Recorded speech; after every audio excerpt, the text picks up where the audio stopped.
Hi guys, I present to you the game 6 from the World Chess Championship match between Din Lireng and Gukesh.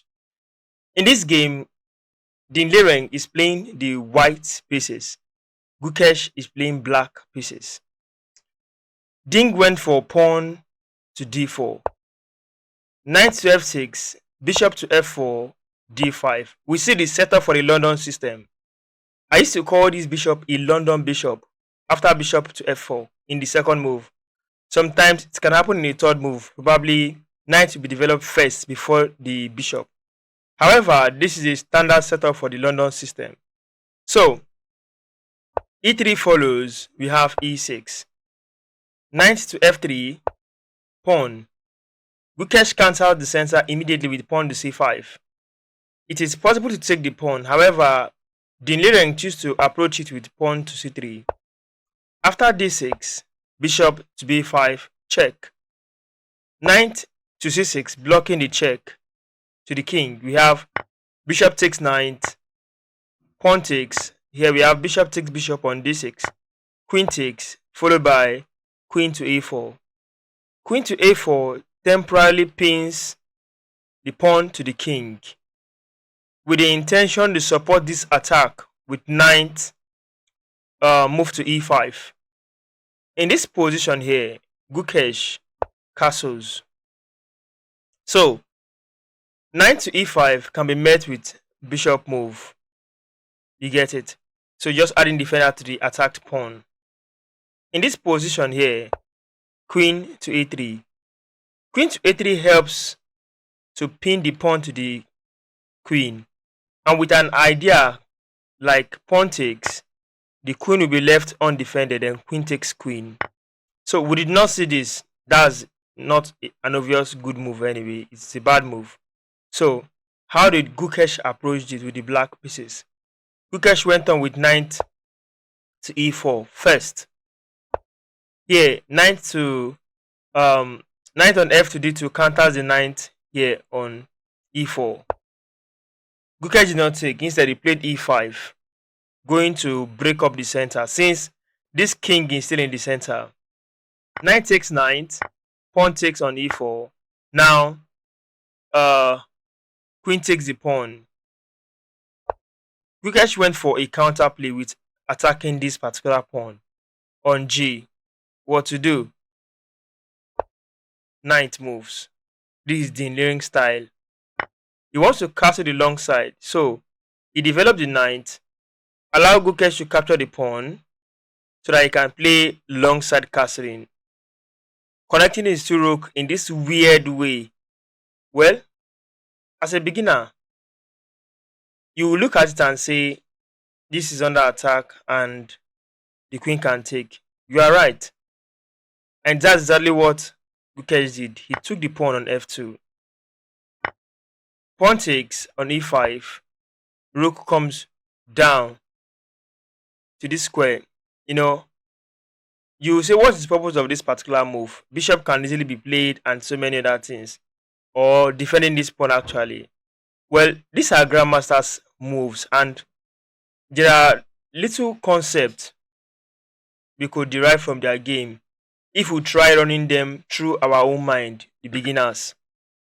If you interview the grandmaster who played this, Gukesh, and ask him why he played this move, he might give you a solid reason based on his own concept.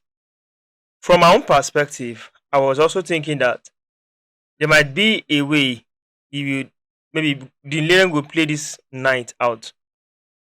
Let's say, for example, he's offering this pawn for a capture. You see, the knight has taken a pawn, attacking the queen. This is a blunder because there is queen takes pawn. Instantly is a checkmate. So you have seen the reason for that rook move in this example.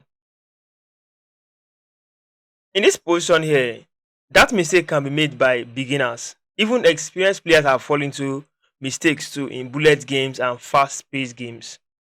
However, how did Din Lireng address this? First of all, he played this move, knight. Instead of taking this pawn instead, he went to knight to c4. You see the difference between locations of a piece. In this place, it's a blunder. Taking the pawn here it's a blunder. But going to c4, you are defending this pawn at the same time creating room for your rook to join the game and still defending this particular pawn too. A strong knight in the center. Bishop came out with the intention to eliminate the knight and play queen takes pawn on b2, and that is checkmate. To avoid this, there was an intermediate move, rook to d2, attacking the queen so that the queen will be disconnected from this pawn on b2. Queen went up, still maintaining his attack on this particular pawn, at the same time attacking the rook. Rook moves to e1, saves the rook and defends the pawn. Bishop takes the knight, queen takes the bishop. Now queen goes to f5. After queen takes the pawn on c6, queen takes the pawn on e5. Queen to d5 comes up. Din Liren in this position offers a queen trade, at least to go into an endgame of rook and rook very early in the move 22. But Gukesh declined. Gukesh went on with something else. Queen to e7. Queen goes again to d6, just preventing this queen from supporting the rook and harassing the king. Well, the queen goes to g5. After queen again goes to d5, offering queen trade. Queen to e7. Queen to d6. Queen to g5. After queen to d5, if Gukesh makes one move again with queen going back, that will be threefold repetition, and that's a draw.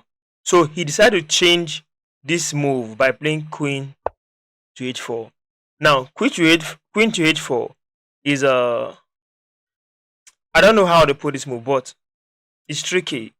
Attacking the rook, attacking the pawn, and declining a form of draw. At the same time, this queen is still defending this pawn. Well, computer is saying white has an amount of advantage in this position, that white should have continued with something stronger and something different aside from what he played in the game. So even the engine is suggesting that white can instantly go with the lines rook to d1, rook on e to d1 like this, so, and cook up some forcing line following up. This is from our friendly neighbor, the chess engine. In the game, what did you say? Exactly what he played. Well, the continuation would be what might be different from what the engine wants white to play. g6, queen to e5. After rook attacks the queen, the intention was to bring the rook, supporting and attacking this pawn, then dislodge the queen and gain point, then go after this one. However, this queen also that came to e5 is defending this pawn, supporting the rook too. So with this rook attack on the queen, what to do? Queen goes to safety, still defending a pawn under the defense of a pawn. Queen to h5. Queen goes to f4. Queen to a5. Now let's highlight this move. It is important to know that the queen moving to a5 attacks the pawn. Defense before attack. I used to employ that system at some point. Your mentality changes as the position on the board changes. So in this case, that pawn is under attack, and if the queen takes the pawn, the queen have access to the back rank to infiltrate and harass the king. If this pawn falls, rook is coming, problem is happening around here on b2 square, then it might be difficult to defend. So Din Liren saw this for a while and decided to play a3. Now the queen has no influence on that file. Queen to b5, rook to d4. Now queen comes down. For what reason? This is the reason. I think after this, rook takes, queen takes. This is no more defended, so this can happen just to maintain balance on the board. But in this position here, the Naren goes for rook on that d1, attacking the queen while going to d2. Now queen goes up, king moves. Yeah, the king goes to c2. Queen takes queen, pawn takes.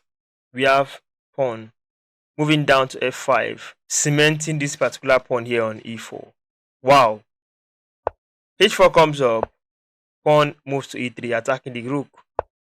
Rook blocks the pawn. We have rook to e7. After the king moves to d3, the Naren doubles his rook. Doubling this rook gives this particular file away to the black player. Obviously, in this position, the black intention is to make sure this pawn gets down. And anything that makes this rook leave here, probably go to a square, and there's a push, forget it. The pawn becomes a queen. So how do you stop this? The Naren style was to disconnect these three pawns, expose this king, and he does that with pawn to h5. Pawn takes on h5, rook to d5, starting with this particular weak pawn. If black defends with this, then this particular pawn will fall. Rook takes and rook take. These are weaknesses which can be easy targets. King moves, king move, king move. Take this. So the end game will just be direct draw, obviously. Even if you try to stop, this pawn will fall, and so many ideas. So in the game, instead, let's take it back here. After the pawn takes on h5, rook to d5, going after this pawn, h4 follows. Now, rook takes the pawn on f5. Rook to d7 check, kicking one of the attacker of the pawn far away from the pawn. So, in this case, king to c2 reduce the attacker of this pawn, so creating room for the pawn to move. But we still have a defender which is not sufficient enough. So, in this position here, king to g7 comes up, trying to come in and support. The main goal here now is to support this particular pawn. Then, if there's a deflection, this pawn is also coming, which is quite dangerous too. Must find a way to maintain this particular king from not coming inside, and still making sure that he's not allowing this pawn to pass. So he has to find rook to g2 check. After king to h3, he went back, e2. After this move, rook check, king goes in back to h8, rook to e2, king to j7. The both party just agree to a draw here, because what I'm seeing from this position is nothing's going to happen anymore. Nobody's going to try to blunder or play something bad. It's not possible. Yeah, and there's no other move than that king move. So this game ended in a draw, making it the total score in the match becomes 3 for Dinireng and 3 for Gukesh.